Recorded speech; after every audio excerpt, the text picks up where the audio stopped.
Anand Lahari, best option for retired couples. 2 BHK plots for sale. For more details, call 9885463376 or 984810577. నమస్తే, welcome to Suman TV. నేను మీ Sai Bhairi. IPL 2026లో match number 15th KKR versus LSG match జరగబోతుంది ఈరోజు.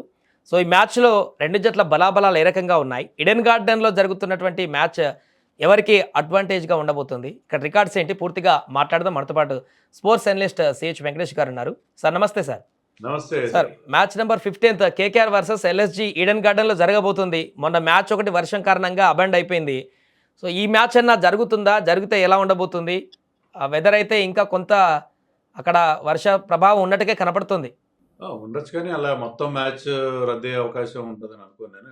అందుకే మనం last మ్యాచ్లో కూడా చూసాం, వాళ్ళ దగ్గర ఫుల్ గ్రౌండ్ కవర్ చేసే కవర్స్ ఉన్నాయి కాబట్టి డెఫినెట్గా ఎలాగైతే రాజస్థాన్ ముంబై లాగా ఒక short end match 11 hours match అయినా జరిగే అవకాశం ఉంటుంది డెఫినెట్గా. కేకేఆర్కి అవసరం కూడా, ఎందుకంటే ఒక్కొక్క పాయింట్ సంపాదించి వాళ్ళు ముందుకెళ్ళడం కష్టం. 4 మ్యాచ్ల తర్వాత కేవలం 2 పాయింట్లు మాత్రం అంటే వాళ్ళ జర్నీ చాలా కష్టం అవుతుంది ఈ ఫ్యూచర్లో.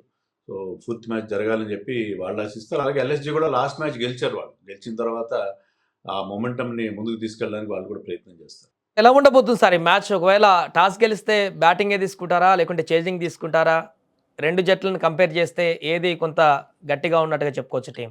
యాక్చువల్గా మీరు అన్నట్టు వర్షం ప్రమాదం ఉంటే టాస్ గెలిచిన కెప్టెన్ ఎవరైనా సరే ముందుగా బౌలింగ్ తీసుకుంటారు. దానికి సింపుల్ రీజన్ ఏంటంటే, మీకు మళ్ళీ వర్షం వచ్చిన మళ్ళీ ఓవర్లు కుదించినా కూడా మీకు సెకండ్ బ్యాటింగ్ టీంకి అడ్వాంటేజ్ ఉంటుంది. వాళ్ళకి టార్గెట్ తెలుస్తుంది, దాన్ని బట్టి ప్లాన్ చేసుకుంటారు. కానీ సర్ప్రైజింగ్లీ లాస్ట్ టైం రద్దయిన మ్యాచ్లో against Punjab KKR captain Rahane toss గెలిచి ముందుగా బ్యాటింగ్ ఎంచుకున్నాడు. ఒకవేళ వర్షం కూడా మీకు 10:30 ఆ టైంలో ఆగిపోయింది. ఆ టైంలో కనుక మ్యాచ్ రిజ్యూమ్ అయి ఉంటే వాళ్ళకి కేవలం 8 బంతులు మిగిలేదు. వాళ్ళు అప్పటికే చాలా తక్కువ స్కోర్ చేశారు.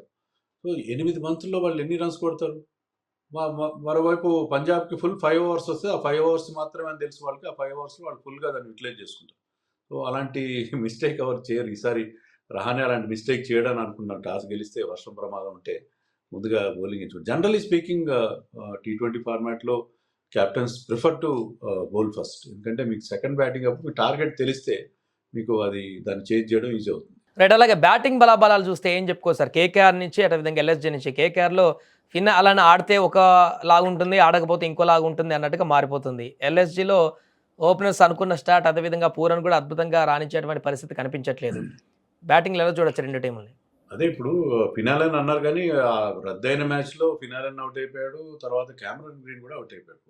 జరిగిన 3.5 ఓవర్ల ఆటలో ఇద్దరిని పంజాబ్ బౌలర్స్ అవుట్ చేశారు. సో వాళ్ళ బ్యాటింగ్లో ఉన్న వాళ్ళ ప్రాబ్లమ్స్ కంటిన్యూ అవుతున్నాయి. ఫినాలెన్ ఇంతవరకు ఒక చెప్పుకోదగ్గ ఇన్నింగ్స్ ఆడలేదు. అతను 30s 40s చేస్తే కాదు కదా. సో వాళ్ళకి చాలా చాలా సీరియస్ ప్రాబ్లమ్స్ ఉన్నాయి. క్యామరన్ గ్రీన్ని 20 కోట్లు పెట్టి తీసుకున్నారు, కానీ ఇంతవరకు ఆడిన 3 మ్యాచ్ల్లో కూడా అతను బ్యాటింగ్లో ఫెయిల్ అయ్యాడు. మరి అతను పక్కన పెట్టాలి, కేవలం అతనికి 20 కోట్లు పెట్టాం కాబట్టి ఆడించాలని రూల్ లేదు కదా. సన్ రైజర్స్ కూడా ఏం చేస్తున్నారు, 13 కోట్లు పెట్టి లియామ్ లివింగ్స్టన్ తీసుకున్నా అతను ఇంతవరకు అతన్ని ఆడించలేదు.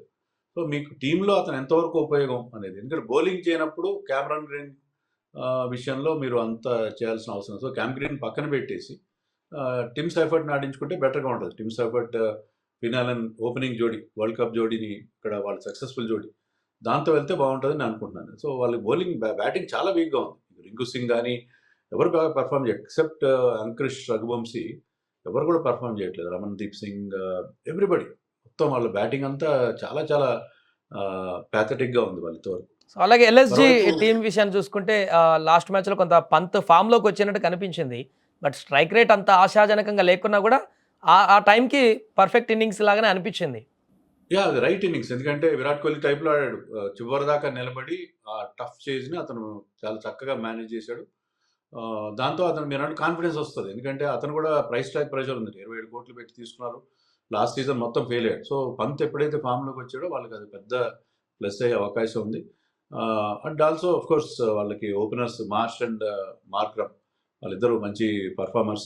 ఒకటే ప్రాబ్లం ఏంటి, నికోలస్ పూరన్ ఇంకా అతను ఫామ్ అందుకోలేదు, ఇటీవల కాలంలో ఫామ్లో లేడు. కానీ నలుగురు కూడా మనకు తెలుసు మ్యాచ్ విన్నర్స్. తర్వాత సమద్ బాగా ఆడుతున్నాడు, తర్వాత మీకు ఆయుష్ బాధని, వాళ్ళ బ్యాటింగ్ బాగానే ఉంది. బౌలింగ్ కూడా ఎల్ఎస్జీ బౌలింగ్ చాలా అంటే చాలా బాగుంది. మహమ్మద్ షమి ఈ సీజన్లో అద్భుతమైన బౌలింగ్ వేస్తున్నాడు. ఇండియన్ టీంలో పక్కన పెట్టేసరికి అతను చాలా కసి మీద ఉన్నాడు. ఎలాగైనా సెలెక్టర్స్ మీకు ప్రూవ్ చేసుకోవాలి తానని చెప్పి ముఖ్యంగా మన ఎస్ఆర్హెచ్తో జరిగిన మ్యాచ్లో అతను వేసిన స్లోయర్ వన్స్ అద్భుతమైన బౌలింగ్ స్పెల్ అది. దాని man of the match award కూడా గెలుచుకున్నాడు. ఈడెన్ గార్డెన్స్ అతనికి హోమ్ గ్రౌండ్, ఎందుకంటే అతను బెంగాల్కి ఆడతాడు రంజీ ట్రోఫీ. సో అతనికి అక్కడ కండిషన్స్ బాగా తెలుసు. అతనితో పాటు ప్రిన్స్ యాదవ్ కానీ మిగతా దివేష్ రాట్ లాంటి బౌలర్స్ కూడా చాలా మంచి బౌలింగ్ చేస్తున్నారు. So LSG is looking very very strong ఈ ఈ మ్యాచ్లో కానీ ఈ సీజన్లో కానీ. సో లాస్ట్ మ్యాచ్లో సునీల్ నారాయణ అదేవిధంగా వరుణ్ చక్రవర్తి ఇద్దరిని కూడా ప్లేయింగ్ లెవెన్లో చూడలేదు కేకేఆర్ నుంచి. అంటే కొంత గాయమని చెప్పేసి అన్నట్టుగా కనిపించింది సునీల్ నారాయణకి. బట్ ఇది ఉద్దేశపూర్వకంగా పక్కన పెట్టినట్టుగా అనుకోవచ్చా, లేకుంటే అడ్జస్ట్మెంట్లో భాగం అనొచ్చా? ఖచ్చితంగా ఉద్దేశపూర్వకంగా పక్కన పెట్టారు. వరుణ్ చక్రవర్తి అంత ఘోరంగా బౌలింగ్ చేస్తున్నా మనకు తెలుసు కదా.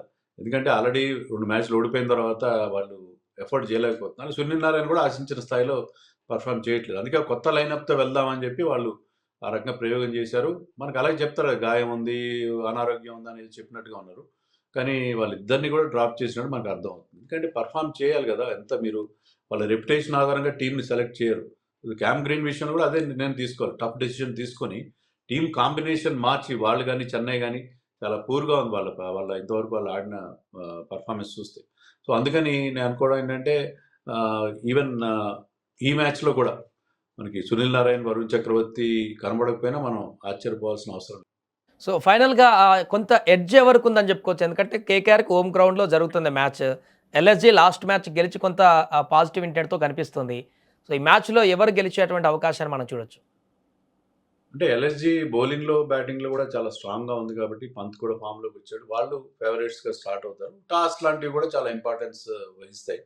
బట్ నాకేమనిపిస్తుందంటే ఈ కేకేఆర్ టీమ్ బౌలింగ్లో చాలా వాళ్ళకి ఎలాంటి పదును లేదు. బ్యాటింగ్ విషయంలో ఎవరు ఫామ్లో లేరు. వీళ్ళు ఎలా గెలుస్తారు మ్యాచ్ అనేది నాకు అర్థం కావట్లేదు. So definitely 70% in favour of LSG ఉంటుంది మ్యాచ్ అని మనం అనుకోవచ్చు. Right sir, thank you so much. ఇది match number 15 KKR versus LSG మధ్య జరగబోతున్నటువంటి మ్యాచ్లో కొంత వర్ష ప్రభావం లేకుండా సజావుగా మ్యాచ్ గెలిస్తే మాత్రం కొంత ఎల్ఎస్జీకి ఎడ్జ్ ఉన్నట్టుగా కనపడుతుంది. మరి చూద్దాం ఈ మ్యాచ్లో ఎవరు గెలుస్తారు.